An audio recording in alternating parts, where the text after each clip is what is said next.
Hi everyone, I'm WABC Chief Meteorologist Lee Goldberg. This is Weather or Not, and a very special installment tonight because it's not that typical at Eyewitness News that we talk about new additions, whether it's anchors or reporters or photographers or managers.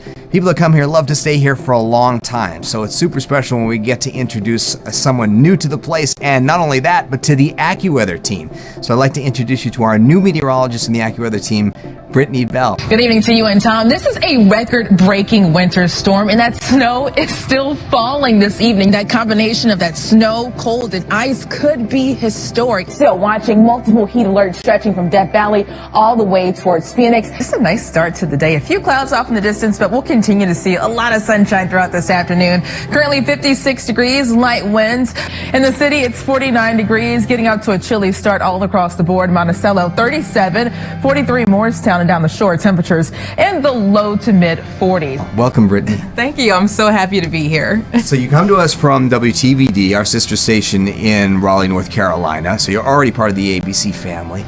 How's the transition going to New York in the initial stages? It's been good. I'm definitely getting used to getting around the city, learning my directions, knowing where east, west, north, and south, Right. getting used to the subway as well. So the energy in the city is just so fantastic. So it's just been easy just to fit right in. You're no stranger to our viewers, though. I mean, during the pandemic, you were helping us remotely from North Carolina, doing an incredible job, and you already really feel like I feel like you have a great grasp of the area already.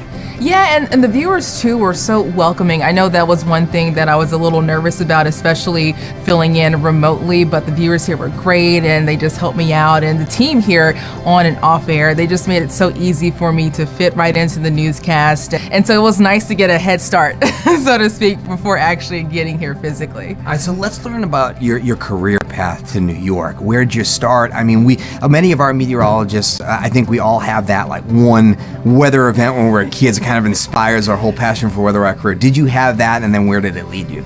Yeah, it's funny because when I was really little, I was actually afraid of the weather, like in preschool, kindergarten, and it led up to this point where I lived in Nashville at the time. There was it was a tornado outbreak, 1998.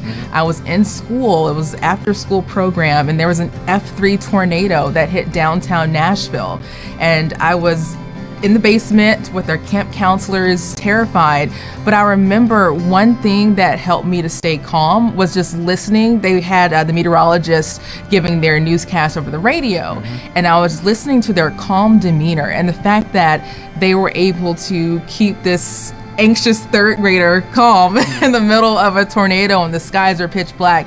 That was something that I just took with me, and I want to be that person for a nervous kid or even nervous adults. I mean, even as adults, tornadoes can be scary, weather can be scary, and that was really what inspired me to become a meteorologist. So you worked down in Jackson, Mississippi. I assume Yes. you covered a lot of tornado warnings. We did, we actually had a couple of outbreaks. I know one of the outbreaks I remember covering, this was even before I started my career on TV. We storm chased the April 27th outbreak in 2011, and that was an outbreak that happened all across the Southeast, and just seeing the power of those storms up close, it was humbling, and it gives you more so of a respect for the weather. Have you had experience, forecasting all types of weather, including the big snowstorms like we have in the Northeast? Yeah, so I don't think our snowstorms in North Carolina and Mississippi and Arkansas are close to the snowstorms that you guys get here in the Northeast, but it's definitely difficult. And I know here, especially with the I-95 corridor, that can be something interesting to forecast. And we have something similar, in the South, trying to forecast the rain, snow line, and even, the sleet line. So I don't think I've had a lot of experience forecasting the really heavy snow that you guys have, but we definitely had a very intricate and difficult snow forecast in the South. Do you have a favorite weather phenomenon that you like to forecast? I really do. I would say severe weather is my favorite thing to forecast, and I think it's because I'm just so passionate about severe weather, and there's just so many different ingredients, and you just have to have everything in the right place to get a severe storm or to get a tornado or to get hail. So just looking at those different puzzle pieces and trying to figure out what's going to happen, that's something that I really enjoy forecasting. Now, you and I have actually already gotten a chance to work together on some climate specials, and I wanted to get your take. Obviously, things are really supercharged now. We're in an era where we have a lot of weather extremes, and just some of your observations and how you've been handling that. even I haven't been in the business. I've been in the business for about 10 years, but even throughout that time, you just notice so many different changes. And for example, in North Carolina, last year we had the second wettest winter on record and then the driest spring on record. So just seeing the huge change, the difference is you have extreme drought conditions, you have extreme wet conditions, and just forecasting these heavy rain events, you can't ignore it. You see it, just forecasting it every day. And it's something that you see every day, and you have to talk to the people about it. I know sometimes climate change can be a difficult subject matter, but the data doesn't lie, the numbers don't lie, and people, they can tell if their lawn is wetter than usual, or if they have to water their grass more. And I believe it's easier just to talk to people where it just hits them personally, like how is your lawn? Like how hot is it? How is your commute? If you work outside, do you have more days where you have to drink more water or get more shade? So that's how I like to approach it when it comes to climate change. Our viewers are going to see you on all of our platforms, on television, on connected TV, on ABC7 and Y.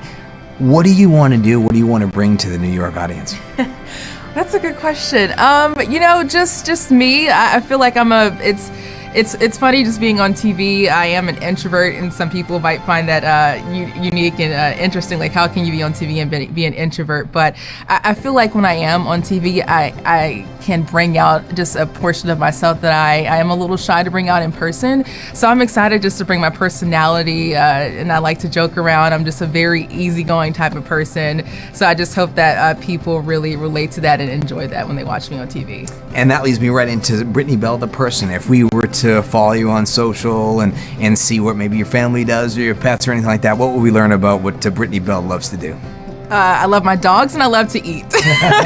Those two things. You come to the right place. Yeah, you'll likely see me at a restaurant, any type of food, especially brunch, dinner, whatever it is. I love to eat, and then I also love my dogs, my fur babies, Summer and Stormy. My two dogs. So that's what you'll likely see on my Instagram page. So hopefully you don't ever get tired of seeing dog pictures. And that's me. I mean, I love my dogs, just very simple, love food. I love nature too, especially when it's not too hot outside. I love to go walk around the park and eat outside. So that's pretty much looking into me. All right, Brittany. Well, best of luck. I don't think you're going to need it. We're so excited to have you here in the AccuWeather team, and I'm excited to be teammates with you for a long, long time. I'm excited too. Thank you. All right, welcome to New York. That's the latest edition of Whether or Not. Join us next time, rain or shine.